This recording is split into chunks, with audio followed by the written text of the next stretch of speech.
గుల్షాన్ ఫాతిమా అనే ఒక సహోదరి సాక్ష్యం మీలో చాలామందికి తెలుసని నేను అనుకుంటున్నాను. పాకిస్తాన్లో ఒక జమీందార్ గారి కుటుంబంలో పుట్టింది గుల్షాన్ ఫాతిమా. తన జీవితంలో ఏ లోటు లేదు, విస్తారమైన ఆస్తి సమకూర్చబడింది ఆమెకు. అలాంటి పరిస్థితుల్లో ప్రియులారా, తను 18 నెలల ప్రాయంలోనే కాళ్ళు చేతులు పడిపోయాయి, మంచానికి పరిమితం అయిపోయింది.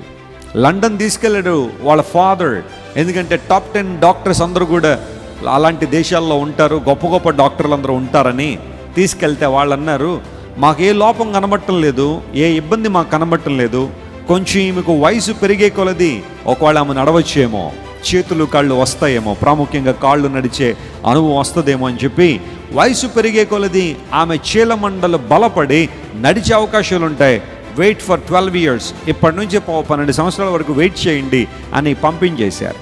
ఇంటికి తీసుకొచ్చాడు. వాళ్ళన్న టైం దాటిపోతుంది కానీ ఈమె నడవట్లేదు.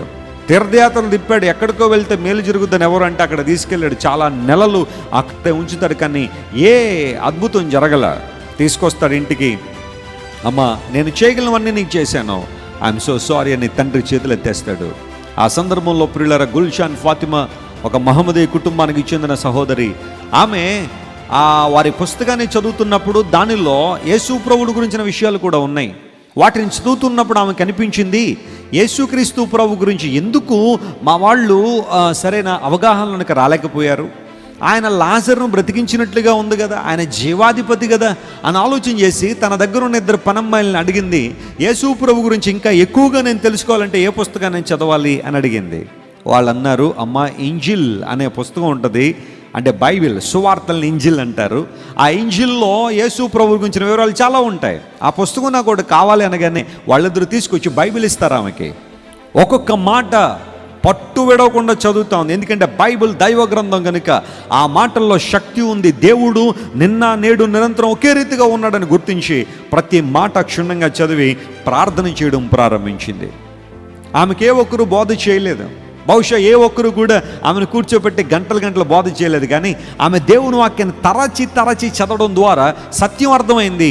అడుగుడి మీకు ఇయ్యబడును, వెదకుడి మీకు దొరుకును, తట్టుడి మీకు తీయబడును, అడుగు ప్రతివాడును పొందును అనే మాట ఎప్పుడైతే చూసిందో ఆ మాటతో ధైర్యం తెచ్చుకుని అడిగింది, ప్రభువా ఎన్నో ప్రయత్నాలు జరిగాయి, ఎంతోమంది డాక్టర్ల చుట్టూ తిరిగాను, కానీ నాకైతే నడక ఇంకా రాలా, నేను నడవలేకపోతున్నా, కాళ్ళల్లో బలం లేదు, నీవు నన్ను రక్షించిన ఆయన, నన్ను బలపరచు ప్రభువా, నీవు దేవుడు అని నమ్ముతున్నాను, చచ్చిపోయిన వారిని లేవనెత్తగలిగిన శక్తి నీలో ఉంది, నా జీవితంలో మేలు చేయ ప్రభువా అని ప్రార్థన చేస్తూ ఉండగా ఒక రోజున యేసు ప్రభు ఆమెకు కనబడడం, స్వరూప దర్శనం యేసు ప్రభు ఆమెకి ఇవ్వడం.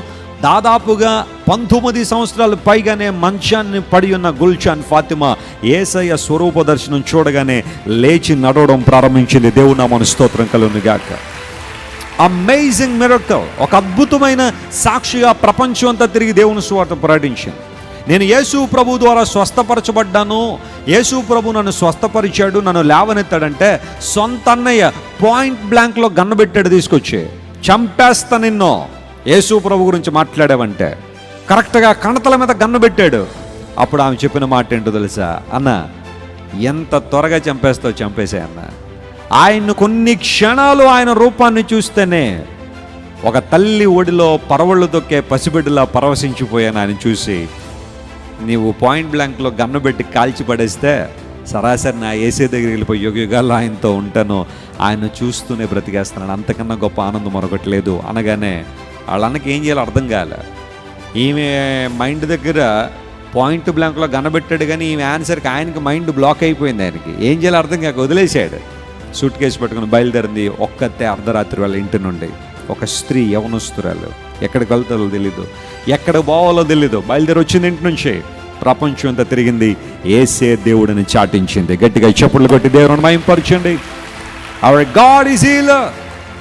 ఎప్పుడో మొదటి శతాబ్ద కాలంలో యేసు ప్రభు పేతురు అతను స్వస్థపరిచాడని మాత్రమే చెప్పి నేను ఊరుకోవడం లేదు.